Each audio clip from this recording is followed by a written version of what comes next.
Friends, പുതിയൊരു വീഡിയോയിലേക്ക് സ്വാഗതം. നിഫ്റ്റിനെ കുറിച്ചാണ് നോക്കുന്നത്. നിഫ്റ്റി ക്ലോസിംഗ് നോക്കുകയാണെങ്കിൽ 11 പോയിന്റ് മാത്രമാണ് പോസിറ്റീവ് നിൽക്കുന്നത്. 24,823 കഴിഞ്ഞ ദിവസം നിഫ്റ്റി ക്ലോസ് ചെയ്തിരിക്കുന്നത്.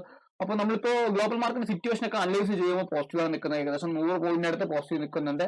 24,950 അതിന് മുകളിലൊക്കെയാണ് ഗ്ലോബൽ മാർക്കറ്റിൽ നാളെ ഓപ്പണിംഗ് കിട്ടുക. അല്ലെങ്കിൽ പോസിറ്റീവ് നിൽക്കുന്നതുകൊണ്ട് ഒരു ഗ്യാപ്പ് ആയിട്ട് ഓപ്പൺ ചെയ്യുകയാണെങ്കിൽ തീർച്ചയായിട്ടും മാർക്കറ്റ് നമ്മളൊക്കെ എടുത്തിരിക്കുന്ന റെസിസ്റ്റൻസ് എന്ന് പറയുന്നത് 24,997 എന്ന് പറയുന്ന ഒരു പോയിന്റ് തന്നെയാണ്. ഈ ഒരു മേഖല തന്നെയാണ് നമ്മുടെ റെസിസ്റ്റൻസ് ആയിട്ട് ആക്ട് ചെയ്യാൻ സാധ്യതയുള്ളൂ. ഇവിടെയാണ് ഓപ്പണിംഗ് വരുന്നതെങ്കിൽ തീർച്ചയായിട്ടും നമുക്ക് നെക്സ്റ്റ് സപ്പോർട്ട് എന്ന് പറയുന്നത് 24,938 എന്ന് പറയുന്ന ഈ ഒരു റേഞ്ച് തന്നെയായിരിക്കും അടുത്ത ഒരു സപ്പോർട്ടായി ആക്ട് ചെയ്യാൻ സാധ്യതയുള്ളൂ. അതിനെ ബ്രേക്ക് ഡൗൺ ചെയ്യുവാണെങ്കിൽ 24,846 എന്ന് പറയുന്ന ഈ ഒരു ലെവലിലേക്ക് നിഫ്റ്റി നാളെ വരാനുള്ള സാധ്യതയുണ്ട്. ഡൗണിലാണ് വരുന്നതെങ്കിൽ തീർച്ചയായിട്ടും ഒരു സെൽ ഓഫ് ആണ് വരുന്നതെങ്കിൽ അങ്ങനെ ഒരു രീതിയിലേക്ക് വരാം. നേരെ മറിച്ച് ഫ്ലാറ്റ് ആയിട്ടുള്ള ഓപ്പണിംഗ് ആണ് കിട്ടുന്നതെങ്കിൽ ഈ ഒരു റേഞ്ചിൽ തന്നെ ട്രേഡ് ചെയ്യാനുള്ള സാധ്യതയുണ്ട്. കഴിഞ്ഞ ദിവസങ്ങളിൽ എടുത്തിരിക്കുന്ന ഈ ഒരു ലെവല് ഇപ്പോൾ രാവിലെ ഗ്ലോബൽ മാർക്കറ്റ് സിറ്റുവേഷൻ നെഗറ്റീവ് എടുക്കുകയാണെങ്കിൽ ഈ ഒരു മേഖലയിലായിരിക്കും ഒരു സൈഡ് വൈസ് ആയിട്ട് പോകാൻ സാധ്യതയുള്ളത്.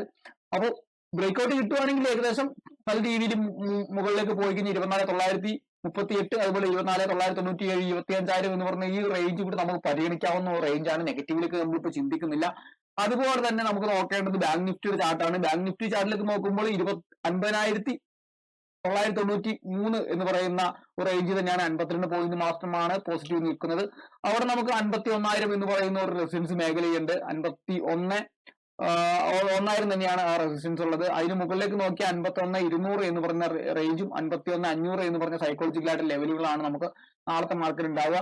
ബാങ്ക് നിഫ്റ്റി നാളെ ഒരു പോസ്റ്റിലേക്ക് പോവുകയാണെങ്കിൽ 51,700 എന്ന് പറഞ്ഞ ഒരു റെസിസ്റ്റൻസിലേക്ക് നമുക്ക് വെക്കാവുന്നതാണ്. ഈ 51,500 ഇതുപോലെ 254 എന്ന് പറയുന്ന റേഞ്ചിലേക്ക് ബാങ്ക് നിഫ്റ്റി ട്രാവൽ ചെയ്യാൻ സാധ്യതയുണ്ട്. നെഗറ്റീവിലേക്ക് നോക്കുകയാണെങ്കിൽ നമുക്ക് തീർച്ചയായിട്ടും മൾട്ടിപ്പിൾ ടൈംസ് സപ്പോർട്ട് എടുത്തിട്ടുള്ള ഏരിയ ഉണ്ട്. 50,300 എന്ന് പറയുന്ന ഏരിയ ഉണ്ട്. ഈ ഏരിയനൊക്കെ ബ്രേക്ക് ഡൗൺ ചെയ്താൽ മാത്രമേ നെഗറ്റീവ് ഉണ്ടാവുള്ളൂ. അല്ലെങ്കിൽ ഒരു തീർച്ചയായിട്ടും സൈഡ് വൈസിലാണ് മാർക്കറ്റ് ട്രാവൽ ചെയ്യുന്നതെങ്കിൽ ഈ ഒരു ലെവൽ തന്നെയായിരിക്കും തീർച്ചയായിട്ടും ട്രാവൽ ചെയ്യാൻ സാധ്യതയുള്ള ഈ ഒരു ബോക്സിനുള്ളിൽ തന്നെയായിരിക്കും.